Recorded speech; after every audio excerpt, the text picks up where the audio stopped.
Okay guys, PC build po ulit tayo. Dalawang Ryzen 5 4600G. Siyempre, isa lang muna. Hindi ko kasi kaya maging 2 timer.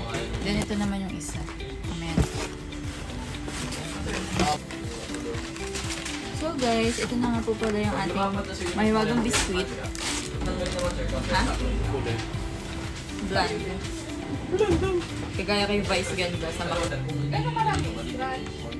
Damihan mo? Mga 30 pieces.